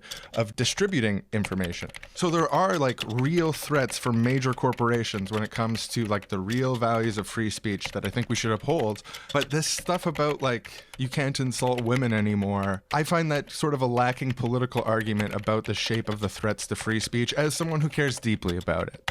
This proves it. All you leftists are the same, and now you are trying to cancel me. This world I live in is a nightmare. I feel like the walls are closing in. I'm a straight white man, and I just feel like I got a target on my back. I feel like everywhere I turn, another person has joined the pod people, too scared to go against the narrative everyone is pushing, and I think that is the biggest threat to free speech, the crackdown on anything that makes anybody even the littlest bit upset. It just really upsets me, and I think it needs to be stopped. There's a lot to unpack there. I think there's a lot we could disagree on if we wanted, but I'm going to focus on something that I think we do agree on, which is sort of the basic idea that within a society, everyone's voice should matter. People shouldn't be politically excluded. There shouldn't be second-class citizens. There shouldn't be different legal standards for different people, different human rights. We should have a society where there's many different types of human rights, and they should apply to everyone. There shouldn't be any sort of social stratification. Are you with me on that? Well, I could maybe quibble with a few words, but I basically agree. Go on. Great. Well, here's the way I see that, and maybe we can find more to agree with here. I'm an ecological direct Democrat. I identify as a social ecologist. I just find that social ecology makes sense. And what we advocate is for a very high level of freedom of expression, but not just that, going a step further and making it so that people's free expression within the political realm has an actual impact in the world, knowing that the things you say within politics are going to have an impact on the actual way the society is run. Like, that's the purpose of direct democracy, is to make sure that every voice is heard and every voice matters. The way that the structures of society are set up, we have a democracy where you vote every so many years on representatives, but the depth of our democracy isn't very great. We don't get choices on very many things, and the politicians can rule over voters in a way that they have no accountability. So the political and economic system powerfully disenfranchises all of us in politics all the time. Are you sure you're a leftist? You're being way too nice to me. I've never experienced anything like this before. Leftists are like anyone. Sometimes they post mean, sometimes they post nice, sometimes they're in a good mood, sometimes they're in a bad mood. They just really dislike racism and sexism and stuff. If you filter that through, say, like a cringe compilation lens, which I don't want to project too much, but I assume is going on with you, a cringe compilation of anything is going to like naturally give you a distorted picture of it. Like if I did a cringe compilation of penguins, people might be like, wow, penguins, what an idiotic animal. Wow, man, you love penguins too? Do you have any sweet penguin vids? Here are some of my favorites. This penguin is hilarious. Yeah, dude, we just did this listicle, top 10 penguin GIFs. You got to check it out. Oh, wow, you say GIF too? All these other leftists I met always said GIF. Really gave me a bad impression. Honestly, man, sometimes your yikes triggers me, but I think I got the spoons to be your friend. What do you say? Do you think I'm cringe? I always say that we're all a little bit cringe, but I think it's pretty based that you'd have a conversation with me. I appreciate that without taking it as a rote normative standard for all activists in all contexts, because it sort of seemed like you were implying that it's bad that other leftists don't do this, and I actually want to stand up for the other leftists there, because not all of them should do it in all the circumstances. But yeah, so I guess thank you, but not as an insult against the people who don't. And we'll see you next time for another episode of Keyboard Warrior Radio Theater. So social ecology imagines municipalist direct democracy, local assemblies as the core of what political engagement should be like. But there's also a recognition that global problems exist and that any good future society will need to be able to take care of those problems. And then, of course, beginning with this principle of direct democracy, the politics of social ecology incorporates the understanding that there are aspects of life that are going to require coordination between communities. So flip side of the decentralized, directly democratic approach is confederation, the idea that each of these local functioning direct democracies then needs to confederate. If you're talking about a city, the neighborhood councils have to confederate citywide. The cities have to confederate regionally. The regions need to coordinate continentally, and the continents need to coordinate globally around certain issues. So confederalism was this idea of concentric circles of councils embedded with one another to make these broader decisions. He says it's a network of administrative councils. Delegates are elected from popular face-to-face democratic assemblies. The members of these confederal councils are recallable and responsible to the assemblies that choose them solely for the purpose of administering the policies formulated by the assemblies themselves. So the policy decisions come from the bottom up, not from the top down, but then they're administered and coordinated horizontally at greater scale. So on the one hand, he's trying to say that, the forms of freedom are intensely small assembly forms of democracy, and yet they're embedded in a broader matrix of confederalism that serves as a check on local parochialism and that enables us to make decisions at scale. So it's a way to ensure direct democracy remains the underlying basis for decision-making, but it still allows for coordination and elaboration of those aspects of society that require a larger scale.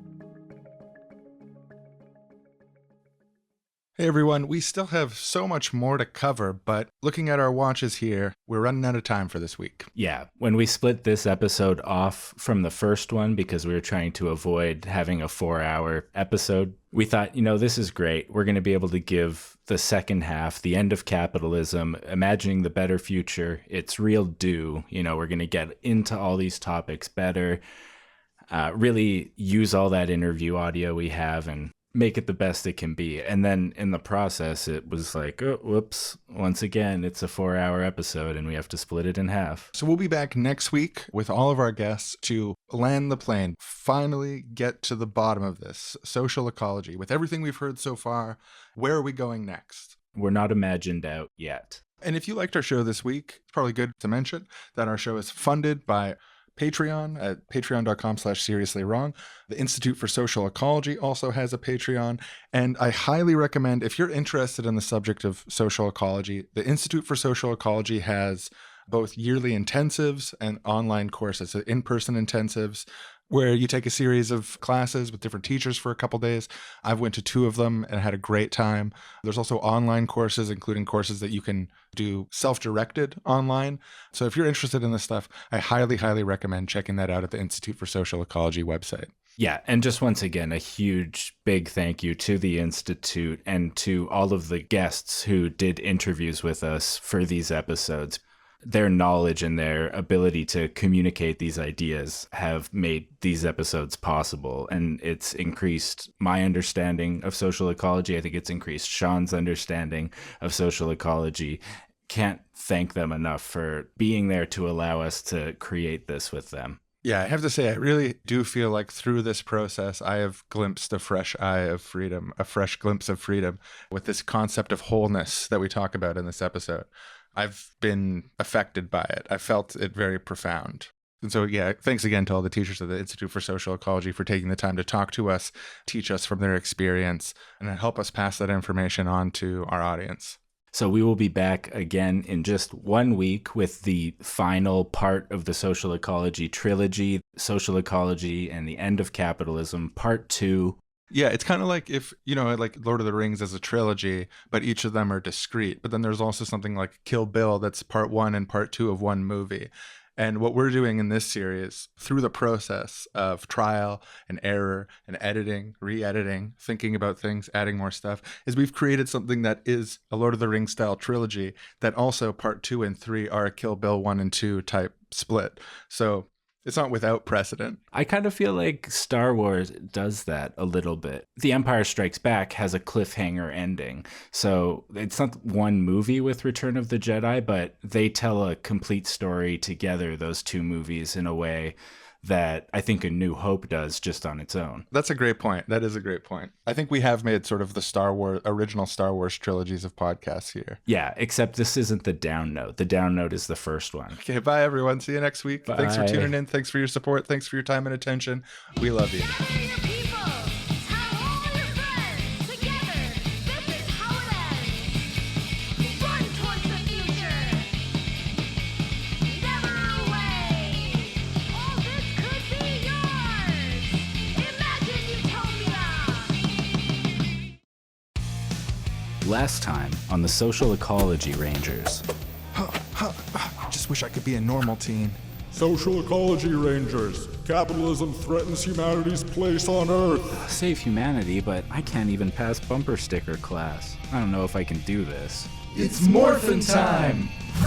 We now return to our teen heroes as they fight the ideological foot soldiers of capitalism. Economism is using spreadsheets and calculators to justify starvation and homelessness. It's convincing people that what we need is impossible. Hierarchism's using a false interpretation of expertise and specialization to unjustly exclude and dehumanize people, denying everyone dignity and a say in their own lives. I don't know if I can hold out much longer. They're overpowering us. We're not gonna make it. Quick, everybody in here. We can block the entrance. That should hold it. Oh, what are we gonna do? I've got an idea. Team, requesting consent to establish a temporary horizontal facilitation structure with myself as the recallable director and strategist. I consent. Quick, swear the oath. I solemnly swear to not overstep the bounds of my role, which is limited to the completion of this one task, and I claim no authority to enforce my facilitation except by our shared goodwill. We pledge to hold you responsible and refuse to follow unethical directives. All right, team. First, we're going to build educational resources, including radical libraries and reading groups, and build friendships with our neighbors and our communities, and leverage those as the first steps into establishing face-to-face, directly democratic counterpower institutions. Face-to-face, but what about accessibility concerns? Can't we vote online as well? No, and that's a great point. It's important that everyone's voice is welcome. Of course, we can vote online as well, but there's more to democracy than just voting. The crucial thing that we learn to do online is deliberate together, to build a democratic experience and education. We can build the new and the shell of the old, create counterpower institutions that provide for people and can challenge the powers that be, starting at the local level. But the climate crisis is global. How can a local direct democracy tackle global concerns? So here's the idea. The local assemblies confederate into larger regional and then eventually global assemblies to coordinate on global concerns and allowing for a sort of flowing back and forth relationship between big picture coordination and smaller local implementations. That means that everyone gets a democratic right to participate in a global democratic society for the first time in human history. But how will people have enough time to participate in these directly democratic meetings? They have to go to work. Well, that's why in a social ecological society we abolish work. Society can be organized by free association on a cornucopia of circulating abundance in ecological post-scarcity technology. Eventually anyways, but in the transitionary period, what we're dealing with more imminently, we can do things like reduce the work week, provide paid time for democratic engagement, and things like that. And there is some significant debate on whether we can fully abolish work, like entirely, or whether that's the best way to describe it.